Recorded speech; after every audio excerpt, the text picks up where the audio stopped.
Hey, welcome in everybody. Week 7 is in the books. We've had some pretty good games this weekend. Some surprises, some on par. This is the first weekend I've seen in a long time where a lot of the what do you call it? The spreads were like spot on with what ESPN was putting out there as far as point spreads or point totals and everything as far as who was favored in games and so on and so forth. Hey, what did y'all get out of this weekend? Any giant red flags? Any on par? Find out any information about some teams out there out of this weekend? What did y'all feel like? Well, with all these mid-season firings and that, we ain't even at mid-season yet. I believe Hugh Freeze might be next. And Auburn. You know what I'm saying? You know, I think this is it's probably going to be a little bit of a roller coaster that we see. You know, I don't know if Auburn has the kind of money that Penn State's got to let go of James Franklin. You know, I do think that Auburn can do better than Hugh Freeze. I don't think Penn State can do better than James Franklin at this particular point in time. But as far as teams are concerned, Auburn, complete disappointment.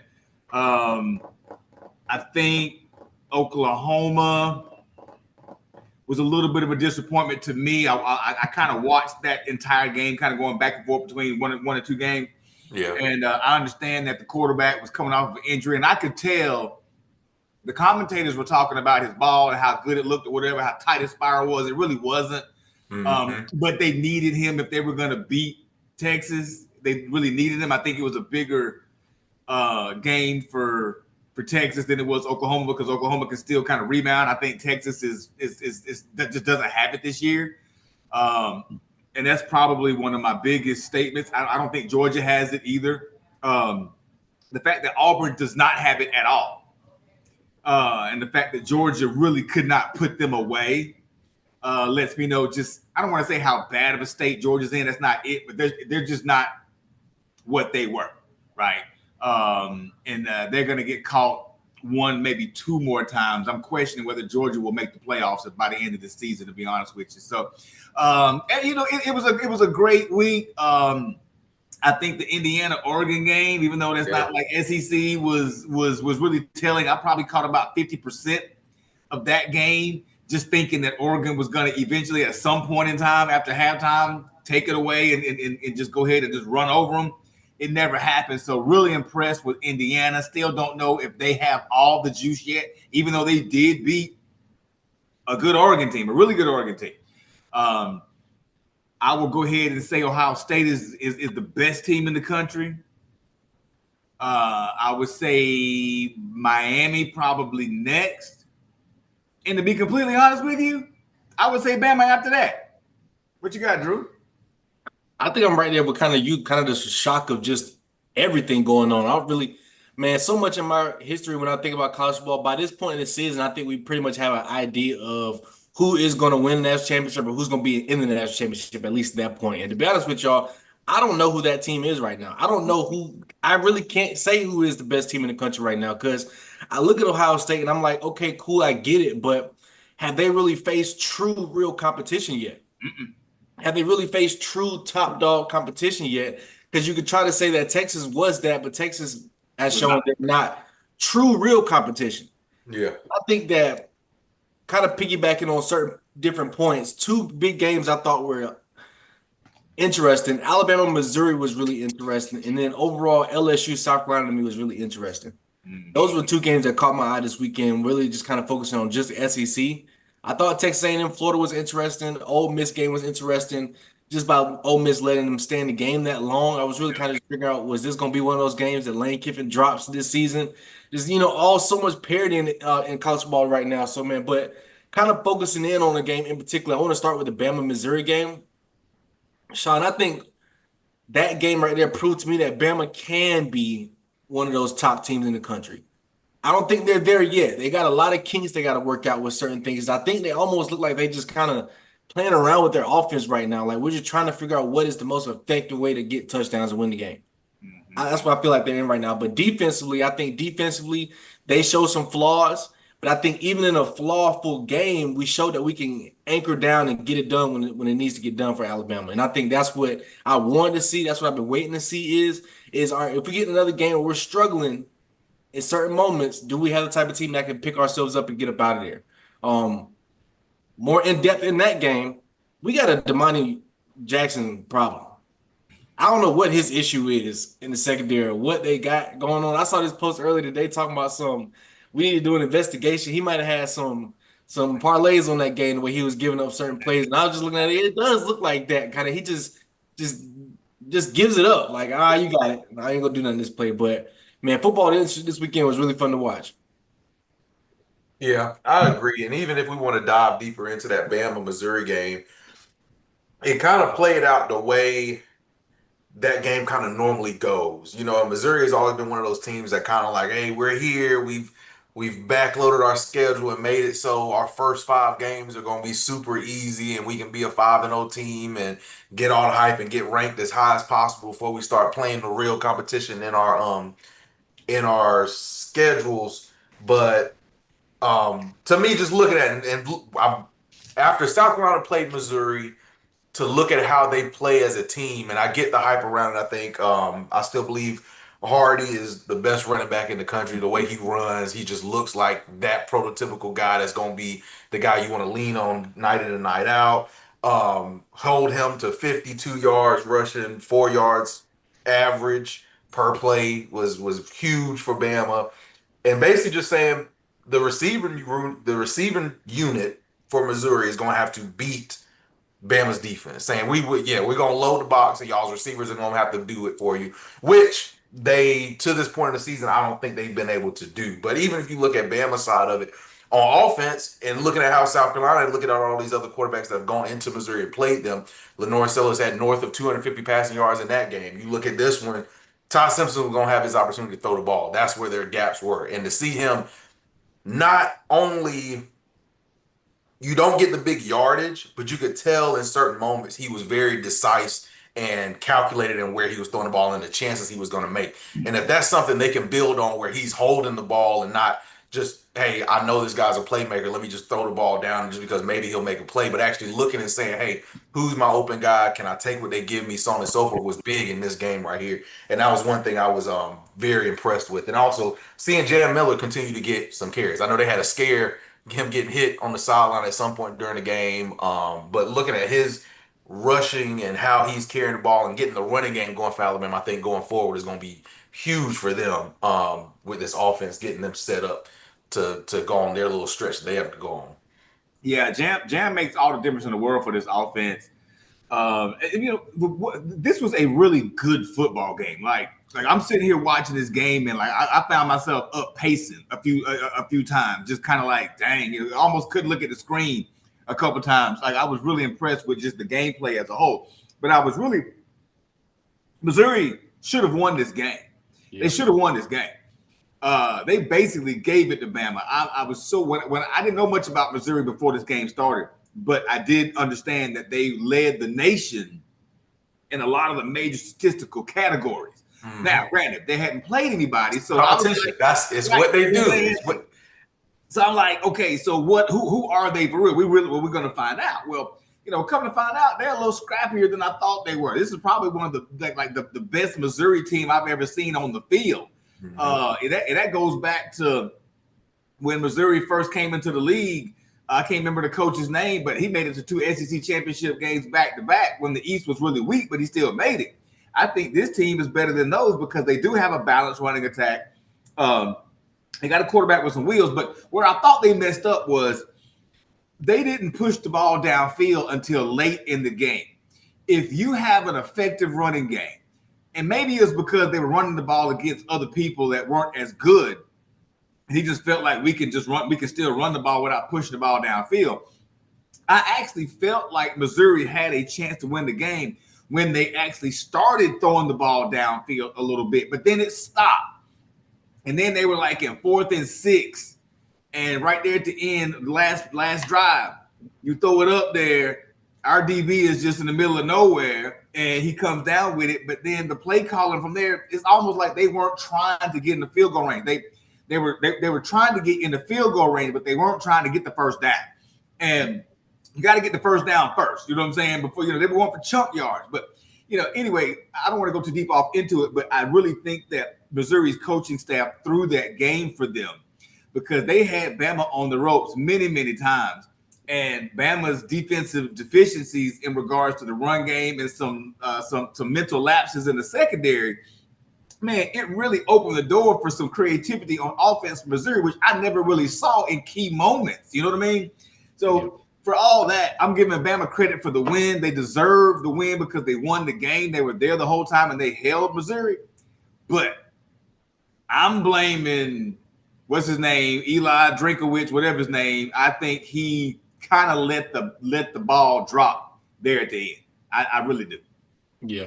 I think a lot of happened at the end of that game, Sean, was they didn't have the full trust in their quarterback. And I thought that was the biggest thing I took from this game from the Missouri side of things was it was the perfect scenario for a team to knock Bama off.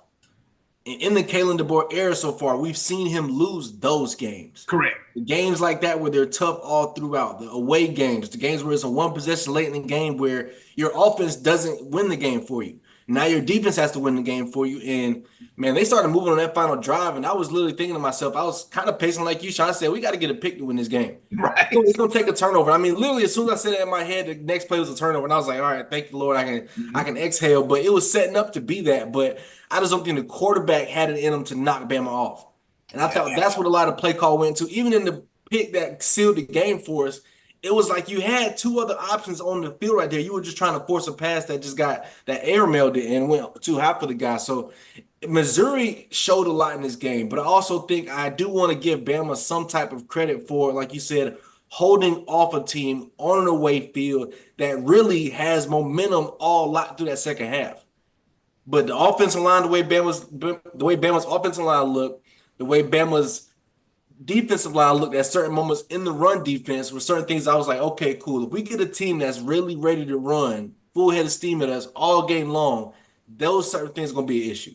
Mm-hmm. Kind of like how Florida State was ready to run at us all game long. Like Florida State had the energy all game long to withstand that type of tempo and that type of offensive firepower that they had against us all game long, where Bama just couldn't even get back up on their feet. There are teams in the country this year that can still give Bama that fit, and there's a couple of them on the schedule still. So Bama, it got through. I still think I think we're perfectly ranked. I think Bama's perfectly ranked, being right outside the top 5 right now, based on that game and that performance. Yeah, and based on what the other teams are looking like, also, you know what I'm saying, like with us not really knowing who a clear-cut number one really is. You look at how Ty Simpson's playing. He's playing like he's reading the field like an NFL quarterback right now. He's also getting time to throw. Yeah. Which is really, but I say to myself all the time, I say, hey, you give an average quarterback time to throw with some decent receivers, you're gonna make this quarterback look really good. I'm not saying that's Ty Simpson, but what I am saying is Ty Simpson has a really good offensive line that pass protects at an elite level. He's got a plethora of wide receivers that are already playing at an elite level. They just got to put it all together. It just seems like a mixed bag right now. Still, the bag is still not quite all the way there. Like if Saban was the coach, we would already know. We would have no questions at this particular point in time in the season. The board is still putting pieces together. It looks great, and there's a lot of potential, and I feel great about it. But I just still can't just dive all the way in yet because of just the past, what I've seen. Right. So, but great football game. Great football game. Starting the day. 12 o'clock game too. Yeah. Yeah. So even looking around for other games in the SEC this weekend, to me, what's making the biggest case right now is that there are your teams that are at the bottom of the SEC, and then like you got 4 teams down there, and then everybody else I feel like is clumped together. Because if you look at some of these scores, and even the people that are at the top, you look at how many 3-point games there were this weekend, all the way up to Ole Miss, the 4th-ranked team in the country. It took a 3-point win to beat Washington State. You look at some of these other ones. You got Alabama wins by 3. You got Tennessee won by 3 against Arkansas with their new coaching regime down there. It just seems like to me I can't look at the SEC and see a clear cut. This is a top dog dominating up and down the SEC type of season that we've got going on right now. But out of these other games, I think we harped on Texas a lot. What did y'all make out of that game? I mean, I'll give my quick analysis of it. I think from what Sharp did in that game, and this is a game I watched the entirety of the game, it seems like they took the pressure off of Arch and say, hey, we gonna shore up our defense and we gonna take the plays they give us on offense and just not try to get the offense to a point where the offense won't lose us the game.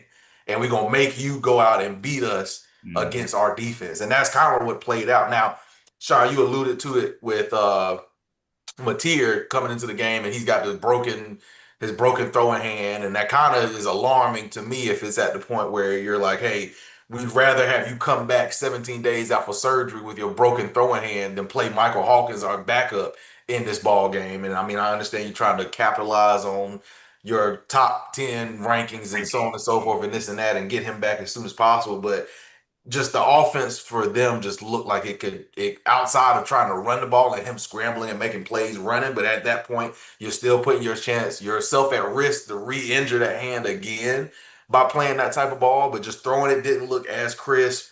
The decision making was got a little hazy in the second half where he's kind of seeing goals, getting I don't know, maybe if he got hit a couple times in that hand and now he's like, oh, I just got to get the ball out faster. But to me, it just seems like that might be the approach that Texas has to take going forward. And I know 23 points is 23 points, but some of that coming from your defense and, special teams and so on and so forth. But if that's the recipe for Texas going forward, they got to lean into it because it's clear that at this point of the season, unless Arch gets hurt, they rolling with him every single game fully, 110% behind him.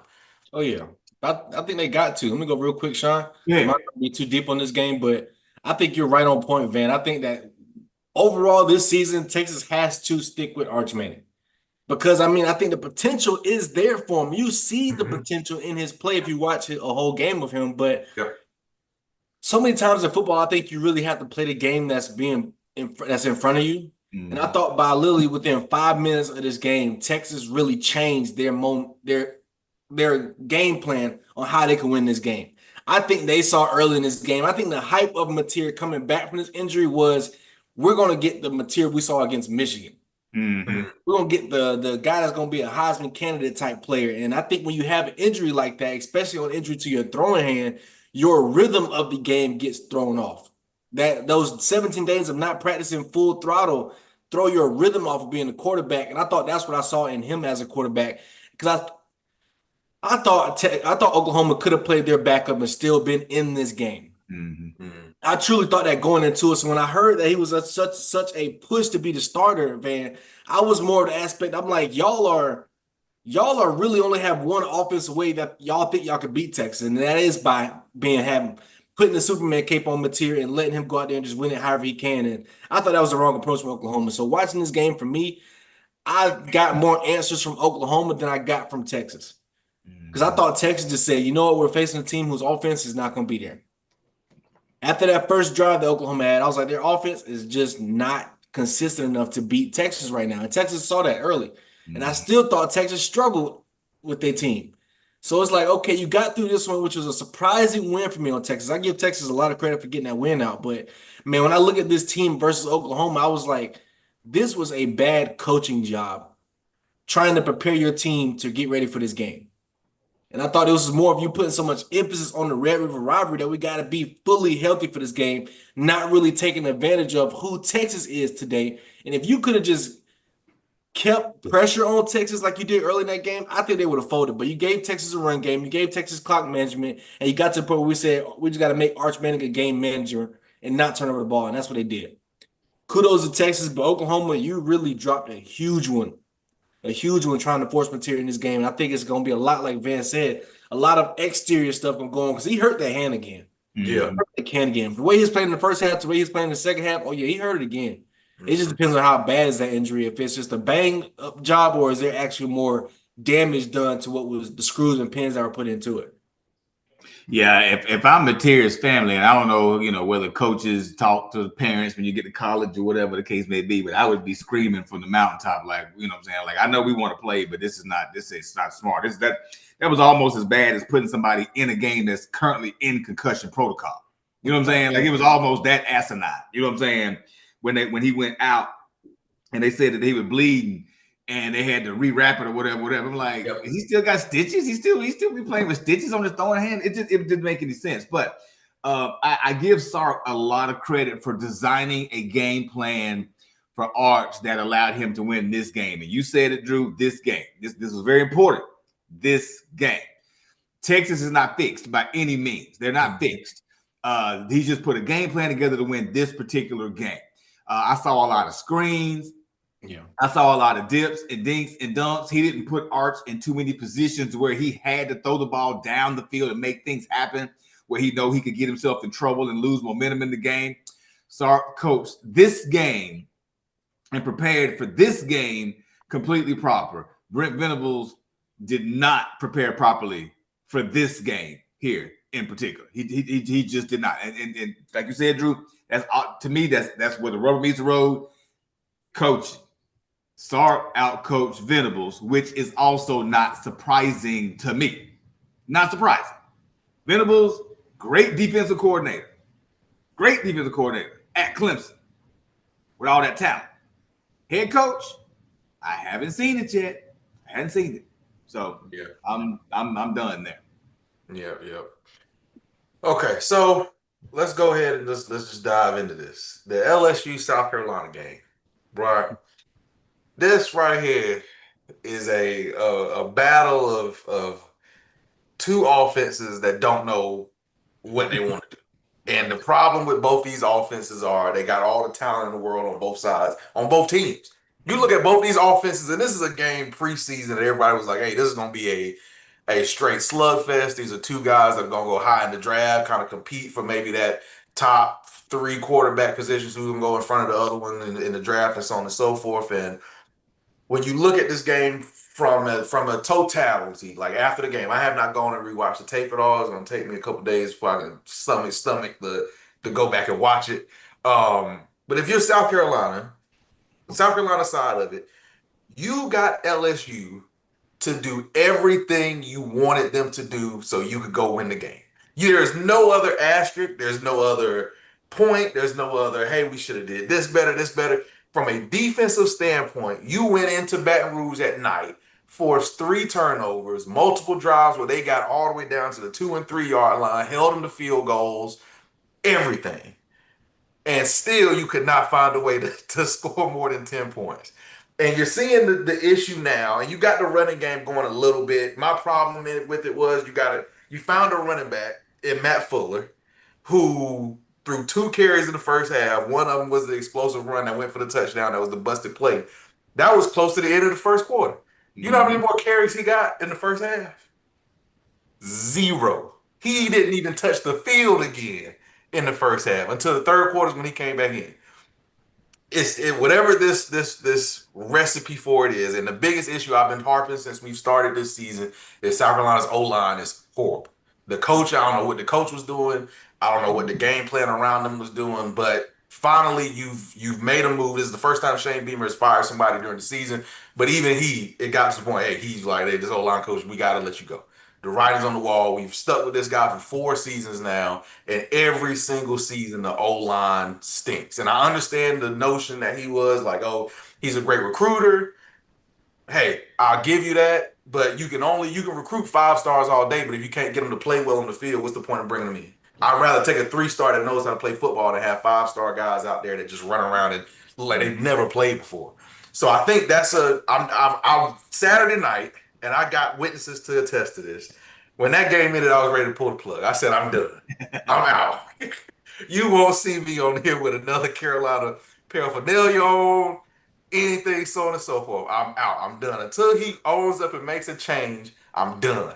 And so he made a change. So I'll give him some leeway. You got a hurt Oklahoma team coming in for a noon kickoff next Saturday. You'll see how everything goes with it. You move Sean Elliott into that role, which I think he should have been the O-line coach from the jump since you hired him in. I don't know why they had him coaching tight ends, but all the problems with South Carolina's offense from watching them all season is centered around the O-line. Lenoris has zero time to throw. I'm still skeptical on the offensive coordinator, but when you go back and look at the games, you see the concepts that they're running. There's people open. He just has zero time to look at them and find them and get the ball to them. So I'll give them another week. We'll see how we look on Saturday. We'll see how that looks. Now, bigger picture, because the LSU is the bigger team that we're looking at. LSU's ranked 11 in the country. LSU's got a serious offensive problem, and we don't know what it is. They can't run the ball, this is a defense you should have been able to run the ball against. And Nussmeier's getting beat up. The entirety of this game, you're seeing him. I'm talking about every time he hit the ground, he's getting up, he's limping, he's struggling to get back to the play. He's showing grit and staying in it, but he's getting beat up. And now you're seeing him throw the interceptions that are costing you possessions in these ball games.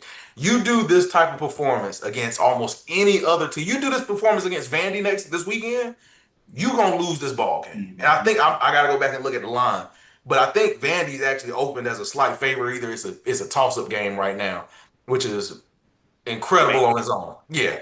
But I'm telling you right now, the defense is still playing good, but your offense, if you're going to do anything this season, LSU, you've got to figure out what the problems are on offense. And I'm going to leave it at that, but this game was very telling. I don't know who I learned more about, whether it was South Carolina or LSU. I want to say LSU because I'm now seeing them in what's supposed to be the prize night game of LSU. This is what they're built for. This is when they shine the brightest. To see them compete the way they did, where you've got your top running back, it's a decision to only give him 15 carries, and he still goes for 70 yards and averaging almost 5 yards a carry, and you only give him the ball 15 times. Like it's something scheme wise or schematic wise that you're shying away from with all this talent on this team. There's no excuse why you shouldn't be scoring in the high 20s to 30s every single game to go along with this defense. And it might be Brian Kelly, it might be the offensive coordinator, who knows? But it's a very telling game for LSU for this game to be as close as it was, even with South Carolina being as bad as they were on offense. Yeah, Carolina, the offensive line from a pass protection perspective is not that good, but they ran the ball well. I mean, South Carolina almost ran the ball for 200 yards. You know what I'm saying? They had 6 possessions in LSU's territory. Mm-hmm. Mistakes, man. It's just the missed field goal, turnover on downs. I mean, it's not like LSU did not. It's not like you didn't do enough. Not enough. It's not that you did not game plan or at least work hard enough to put yourself in a position to where you could take control of this game and win this game. You know what I'm saying? The 3 turnovers from LSU, you being on their side of the field 6 times. Now granted, LSU did turn the ball over. It was just a mess, man. It was just a mess. I mean, I almost can't even really talk about the details here because Brian Kelly don't even know what's wrong with his team. You know what I'm saying? He's the head coach. He has no idea what's wrong with him. They're winning games, but there's obvious issues. Nussmeier, I don't think anyone needs to continue to talk about him being, this first round pick or whatever, even though it's not necessarily Nussmeier's fault. This coaching staff for LSU is almost unbelievable to me. They'll look good one minute, and then you turn around the next minute and you think they have on an Alcorn State uniform. You know what I'm saying? It's kind of like, who are you? Where you come from? Did you practice all week? I just don't know. And I can kind of say the same thing about Carolina. It's just a little bit all over the place. You know what I'm saying? You got talent all over the field, but your coaching staff, I believe, is failing you. And this is both the teams. It's just one of them is winning games and the other one is losing games. But I believe they probably both are equally in the exact same boat in regards to who am I and what am I trying to do game to game? And that's what's so frustrating me about Brian Kelly is he's coached at such a high level. I'm almost confused as to why he's kind of gone into a shell and losing the team, because word on the street is he's losing the administration, he's losing the team. Even though they're winning a few games, they're winning games. He's not doing any favors with the media down there in Baton Rouge. He's not doing himself any favors with anybody. You know what I'm saying? The second he starts losing and gets on a losing streak, he could end up like James Franklin, because I don't think they want him. I don't think they want him anymore. I think everyone's realized that he is not a fit. He's not a nice guy. He's not a nice person for what I'm hearing. You know what I'm saying? He's just not a nice guy at all. Like, good coach, yeah. Nice person, no. Should he be leading young men? No.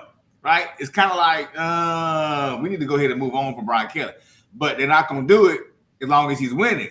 But let this man go on a losing streak. Let him go on a losing streak. His ass is going to be out. Yeah. I'm right there with both of y'all. I think this game is a much bigger picture looking at LSU than it is South Carolina. To me, South Carolina lost this game, but I feel like trying to be putting too much pressure on one moment. I feel like every time they got a turnover, every time they got down in field position range, in the red zone range when it comes to LSU, it felt like it was always looking for that knockout blow. We got to knock them out right here. We got to take the crowd the game right here. And that really wasn't how the game turned out to be. The game turned out to be if South Carolina just had like we're going to take so many chips at the armor mentality, we're going to eventually get to the overall win. That's how this game shaped out to be, and that's how I thought South Carolina was going to get the win overall. When I was talking to a couple people before the game, they was like, what's your prediction? I predicted South Carolina win this game. I really wish we would have had a chance to really go in depth about this kind of in the pregame aspect of it, because this was a really good matchup. I thought it was going to be. And watching this game, I thought it was just like how you kind of said, Sean, sloppy on both sides. Yeah. If you're in a nighttime Death Valley game, you're praying for LSU to be sloppy. Yep. You're praying for them to be that sloppy to give you an opportunity to keep taking chances at it. And you said you hit the nail right on the coffin, Van. If they play that same type of game this week against Vandy, they're losing. Yep. Because Vandy's the type of team that's going to keep taking little small chinks at your armor until they get you in that fourth quarter. You know it's a 3-point game. You're like, oh, snap. They better have this ball for 6 minutes in this fourth quarter going and get a touchdown. Like, that's what I was hoping for South Carolina. So many different moments in that game. They just don't have enough right now to do that. And I think they got to fix the offensive line, because that's going to give you a true identity with your offense on the South Carolina side of things. South Carolina's defense isn't a defense that's going to hold teams to 14, 17 points a game. Right. They're going to create moments in the game where it's going to give the offense an opportunity to go win it for them. And that's what they did against LSU. And LSU, Sean, you're so correct on LSU. And when you have a coach that you really don't like as a person, I don't do things 110%. I do them 90%. I do them 85%, just enough so I don't lose my starting position, or just enough so I don't lose my job. Right, or my money. Right, or my money. But at the end of the day, you know what? I'm not fully motivated to go run through guys for this kid. Like, it's a difference between what going NFL versus college kind of view. Look at Bo Scatterboo, or whatever his name is, Cam Scatterboo for New York Giants. The way he runs the ball, how tough he is as a player, that means I am fully invested in my team, my coach, my players around me. I'm fully invested in this offense. I don't see that in LSU, and I feel like that's what it's going to take. That's what it's going to take, because this team is so talented, man. This team offensively and defensively, Sean, they should be the best team in the country. By far. Yep. I really don't even think Ohio State, at teams being both their best, I don't think Ohio State can really handle this LSU team at their best right now, but we just don't see their best. We see them at 60, 70%, and that gets wins, but it's not game change. It's not culture change. It's not going to be a national championship changer type mentality, and it's Brian Kelly. It's the head coach. We cannot get behind that regime to really push for him, and that's huge. We seeing Garrett Nussmeier fall out, draft stock fall. We see this one of the probably most talented receiver cores they had since the Jamar Chase, Justin Jefferson type regime. You got so much talent in this offense, man. It really should be a distribution type offense. Get the ball to our playmakers, let them go down the field. Get the ball to our playmakers and let them go down the field. But it's like we start that, and you know what? It's like, we get the big head or something. Like something that just changes in the offensive mentality to where they just can't keep it up for a full 60 minutes. If I have to say by the end of the season, I think how you said Georgia has 2 more losses. I think LSU has 2 more losses. Mm-hmm. Regular season Mm-hmm. losses. Mm-hmm. Yeah. Regular season losses. For sure. Because you can't win you can't beat good teams like you're going to face in the next couple of weeks with that type of offense and that type of performance at home, which is shocking to me. But man, I thought LSU really had opportunity to stamp who they're going to be in the SEC in this game. Mm-hmm. They just couldn't do it. Mm-mm. So yeah, the question marks are glaring at us, South Carolina and LSU. But to be honest with you, I think South Carolina has an easier answer than LSU. Yeah, I do too. And then the glaring stat that just blew my mind in this game is that South Carolina had 7 possessions inside LSU's 30-yard line. You know how many points they got off of that? 3 points out of that. Right, and you lose by 10. Yeah, that's unacceptable. It is, and half of it was you would get in there, and then all of a sudden, 2 false starts back to back. Yeah. Then you got another play where he takes intentional grounding because he's not getting outside the pocket. That type of stuff, and that comes back to the O-line, and we'll see if it gets fixed. We'll see if a different coach makes that big of a difference. We were talking, and we'll segue into this. We were talking about how a change of a coach can really spark a team, because you're seeing it with UCLA right now. How you get an entire coaching staff out of there, a head coach gets fired, so on and so forth, and look how well UCLA is playing as a football team. They playing more energized. They look more refreshed. They look more confident. Like you were saying, Drew, they look like they want to play for the guys that are calling the plays for them. You see the energy there. You see the want to, the determination, all of that. So maybe if they turn that around, I'm telling you, if South Carolina figures out a way to get their O-line to play decent, not even great.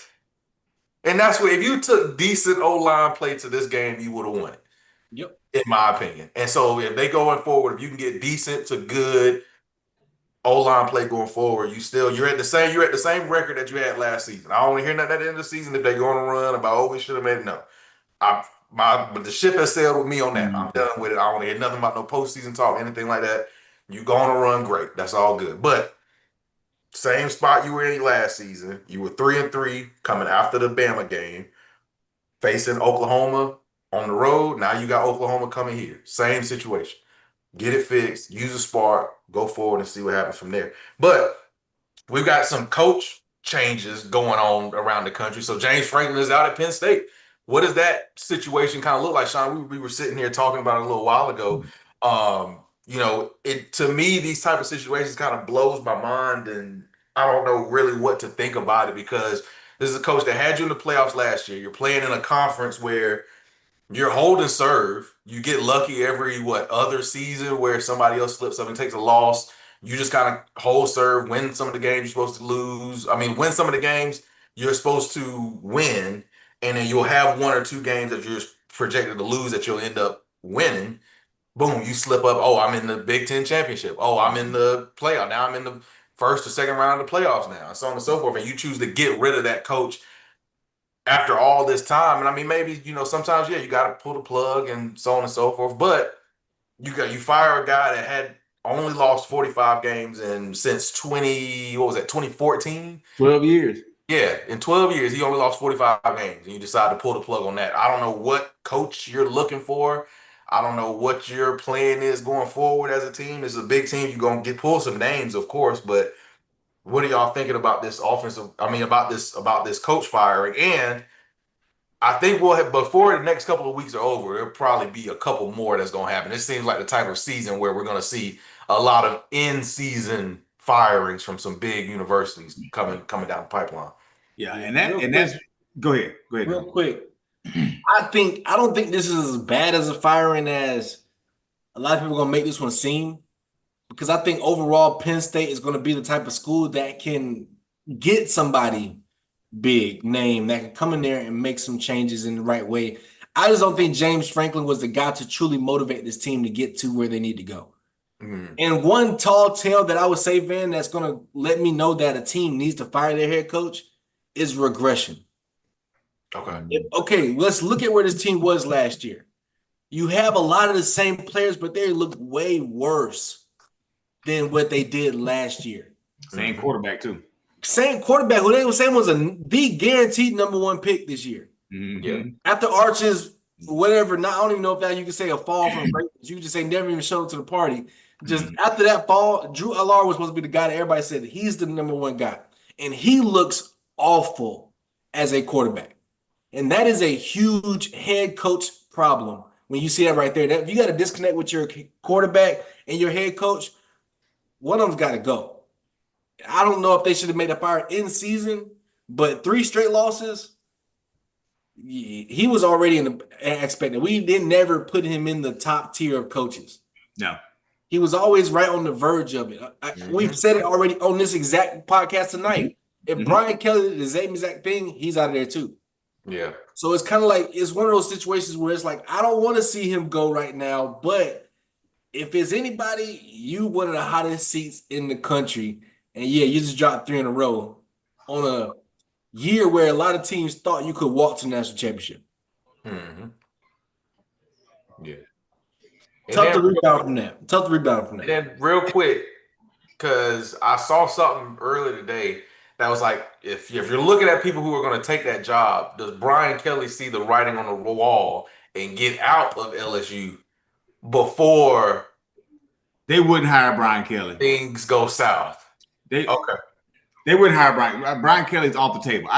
If Brian Kelly does not get it done at LSU, I think that the things that will ultimately end to his leaving LSU will almost make him unhireable in the future. Yeah. Right. So let's take Brian Kelly off the table. It's almost like a Jimbo Fisher type. Brian Kelly. Yeah, kind of in that same vein. He just actually has a championship. But I think so. There's a lot of things going on at Penn State. They are. Before the playoffs expanded, James Franklin was in an upward trajectory, right?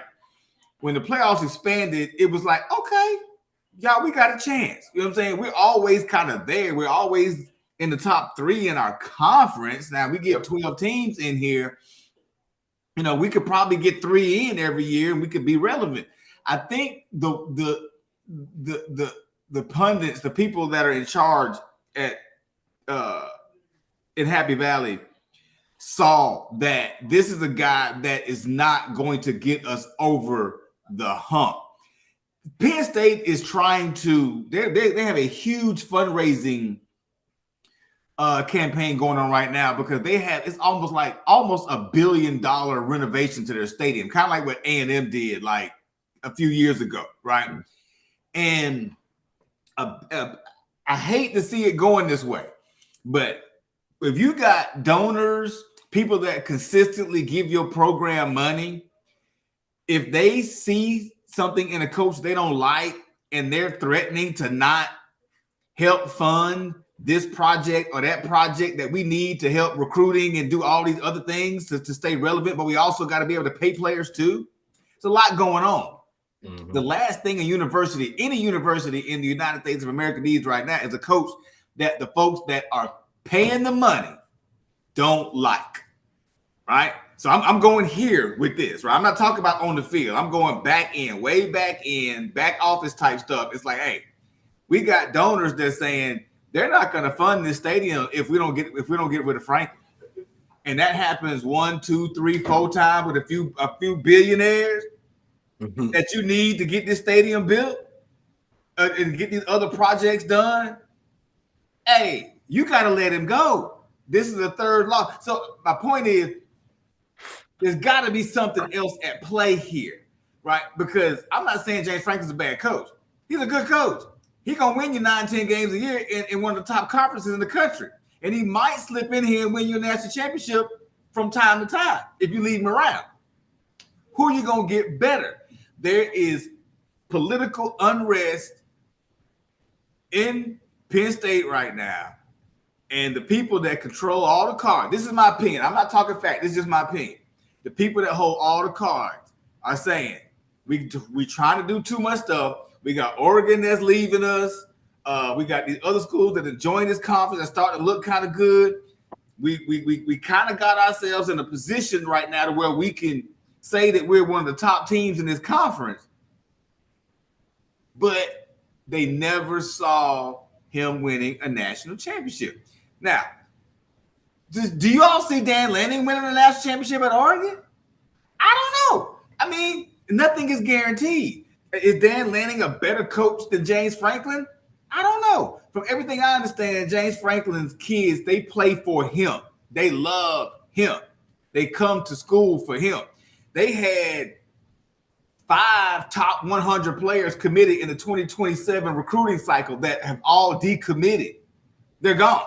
They have not one recruit in 2027. So my question is, Penn State, what are you trying to do? I have no other choice but to think it has to do with money and donors and boosters getting tired of what I wouldn't even call mediocrity.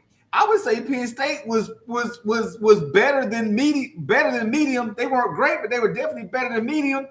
But as soon as them folks stopped spending money, head coach, I'm sorry, you got to go. It's very unfortunate. This is where we are in college football right now.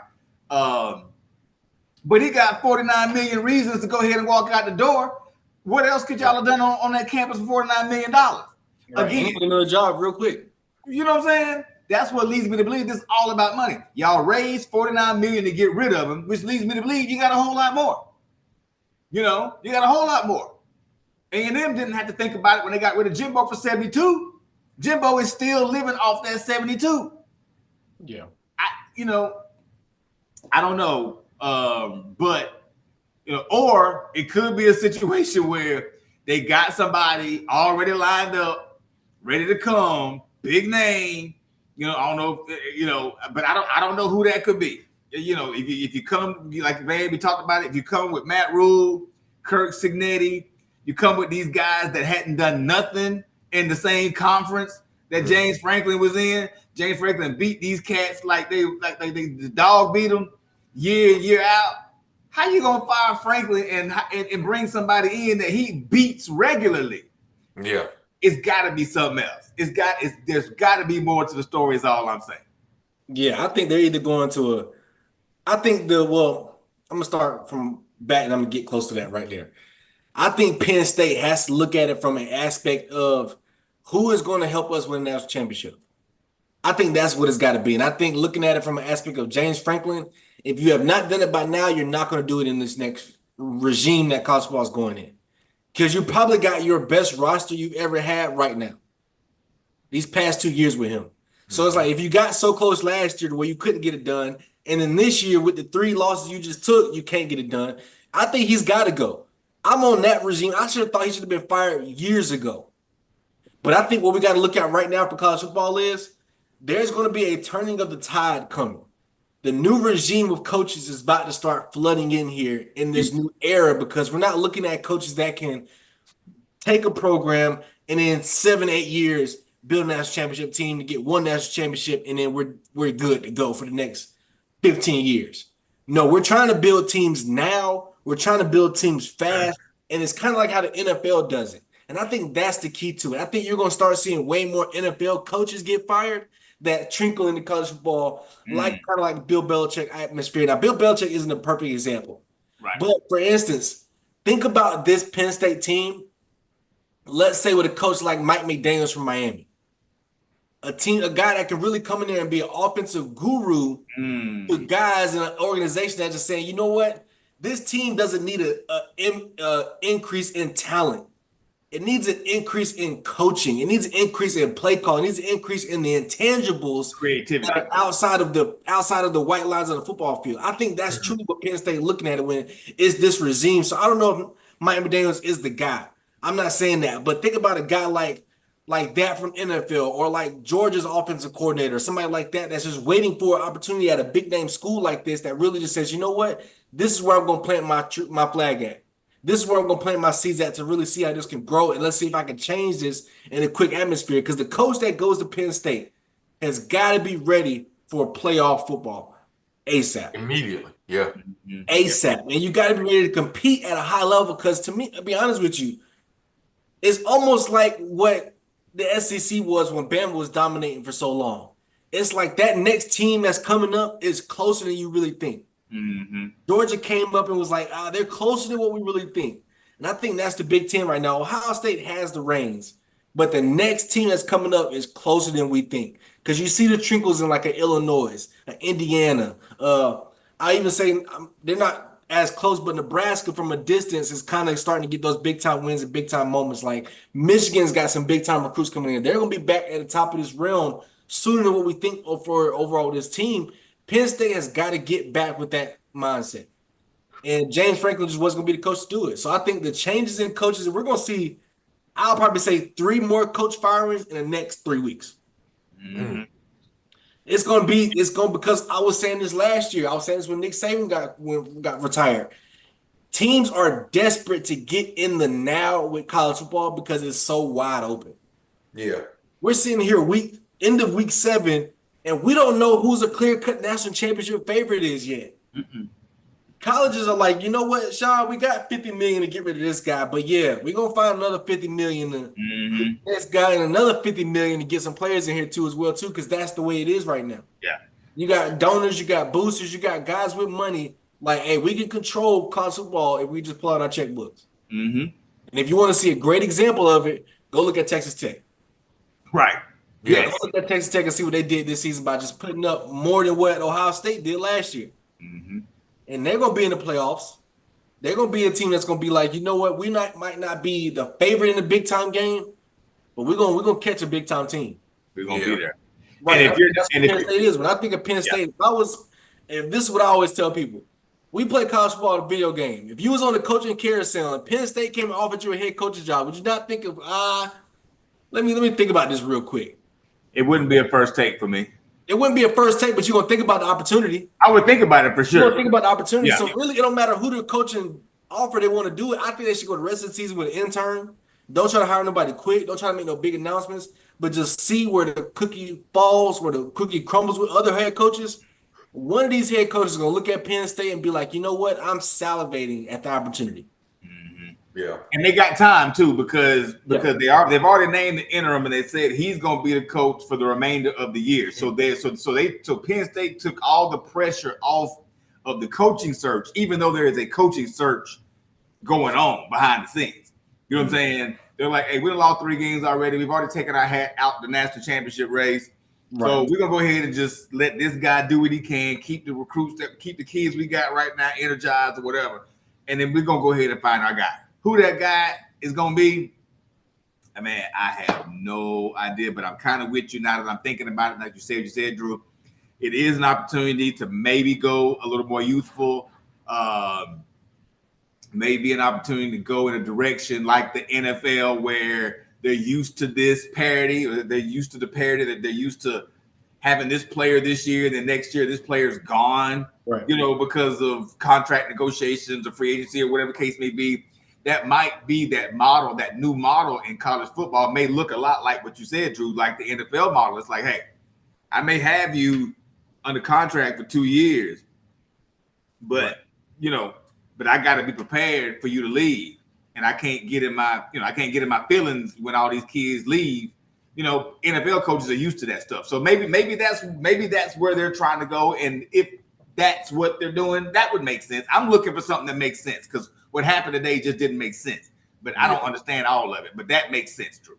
Yeah, but I think with the thing with college is there's so many coaches out there, you really don't know who's the next up and coming guy. True. But there are a lot of teams like the North Texas head coach, like Memphis head coach right now, like these Maryland's head coach right now, like guys that are at smaller schools that have real good programs that would love the opportunity to get a shot at a big time name like Penn State. So Penn State is going to be like Alabama when they got an opportunity to get a coaching job. Anybody we really want to go get, we can go get. There's not going to be as much pressure as the Alabama coaching position, but this is a true reset for Penn State. And I think they got to be excited. I think they got to be strategic about it. I think you should make the announcement for the head coach right after the national championship. Yeah. Don't do anything before then, because what you can't allow to happen is you make an announcement that gets people hyped.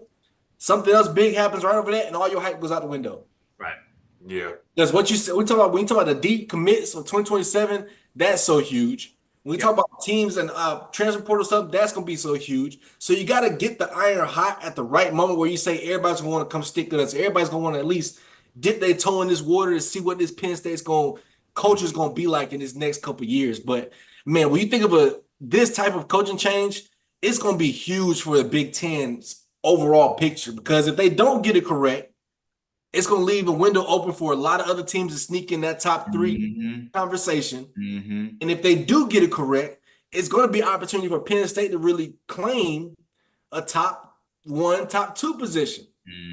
Because to me, Big Ten has always been Ohio State, Michigan, Penn State, in my opinion. And that's as far as me going back to, I would say, the Troy Smith days with Ohio State. I mean, that's going back a long time, but it was always in that order. Never changed for me. I've never put Michigan above Ohio State, never put Penn State above either one of those other 2 teams. And it was always like Ohio State has to truly fall off for me not to say they're the best team in the Big Ten. Right.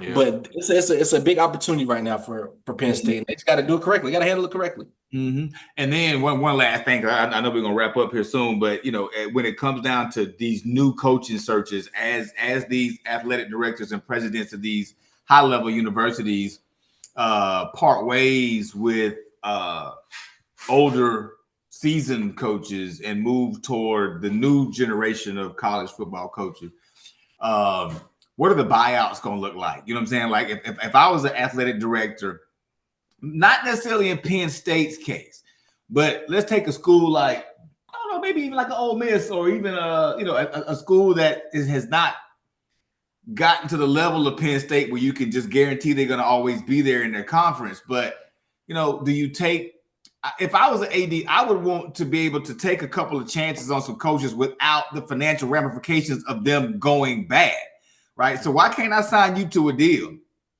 and there is no buyout? You come in and you want to coach this program, you come coach the program. That's your opportunity right there, is coaching this team. Why am I in a position where I got to pay you if I have to fire you for lack of production on your side? I don't necessarily understand why the presidents and chancellors and athletic directors of these colleges are making it so that they have to suffer when the head coach of the team that they hired is underperforming. That will never make sense to me. And I understand that it makes you feel like, the coach says, hey, I want a big buyout because if I screw up, I know I'm gonna get paid for the rest of my life. Well, that's not necessarily how it should be. If you're not doing a good job, you shouldn't get no extra money for me firing you. You know what I'm saying? So that part I don't understand, but I'm thinking that maybe in the framework of this transition in coaches from older coaches to these newer coaches or whatever case may be, we lose this buyout situation and we allow some of these cats to come in that may not have the resume, but they may know what the hell they're talking about, and they could actually lead a doggone football team and let them be great. You know what I'm saying? Let them be great. But I'm completely against the buyout. It puts the universities in so much strain. It puts the coaches in so much of a position to the point where it's like, screw you, you can't fire me, to the point to where somebody like Brian Kelly, I don't know what his buyout is, but he could say, screw it. Y'all don't like me, I don't like you either. I'm gonna get rid of me, like Ed Ogeron did. You know what I'm saying? He's living high on the hog on a buyout. You know what I'm saying? We don't need it to go that way, is what I'm saying. You know what I'm saying? You could just tell Jimbo Fisher might be getting to the end of his money that he got from Texas A&M, because he's starting to sniff around the college football realm again. It's about time. Whatever. I forgot what his body even was. 72. That's 72. He must have started running through at least half of that by now and start thinking about the coaching again. Right. But I think you're right on the head, Sean. I think that so much is changing in college football. We saw transfer portal, NIL, big time coaches not want to be a part of this how they want to do it. We're going to see coaches' contracts change. And that's one of the last things that has to change is teams are signing these head coaches still thinking that it's like, I got 7 years to build a program. Right. And in year 3, when you ain't won no big games yet, and you're just like, I don't know how to win a program, you're like, oh, well, you still got 4 years left. We got to get you out of here. Like, we got to survive through that realm of what college football is going to change about. But, man, I think coaching is next. Coaching contracts, the way how fast they can move from team to team is going to be what's coming next, if not in the next queue of things that's going to change for college football. So, but that buyout situation has got to go. That's got to change. It's got to go. Too much money to be thrown on. Way too much. Because they folks out here hungry, man. Yeah, but if I'm an NFL coach, that's what I want. If I'm an NFL coach, I'm gonna go to a team. I'm gonna screw them up intentionally just so I can get a huge buyout and be sitting on a yacht with $6 million. Look at Bill Belichick, man. Bill Belichick there for a check. That man ain't for real. Yeah, you can legitimately do that. I mean, as long as you cool with your rep, you know, if you don't care what folks think about you, I mean, you can legitimately do that and get paid generational wealth and set your whole family up for financial freedom, all because you suck. Yeah, one thing I want to say real quick though, just speaking of the Bill Belichick name, I did think of a name that popped up real quick that wants to get into college football and has made it known he wants to get into college football. John Gruden. Okay. John Gruden said he wants to get into college football. He said he wants to go to the SEC though, so I don't know if Penn State will go talk to him, but he's made it known that he wants to get into college football, and I think he'll be a good college football coach. He would be a good college football coach. He especially relates to quarterbacks, that's for sure. But I think he's a very relatable guy, and he's been a player's coach all the years he's been coaching in the NFL. So yeah, he would be a pretty cool dude to play for. Yeah, for sure. Yeah. Well, all right. Well, hey, finished right at an hour. Hey, appreciate everybody for tuning in. Look out this week for videos coming out and so on and so forth. And hit that subscribe button, hit that like button, leave a comment, and we'll be sure to address it. And we'll get into it's looking like probably back half of the season. That's crazy. But hey, we getting there. There's some good games, more coaching decisions coming up for sure, and we'll see how it play out. So until then, we will catch y'all next time.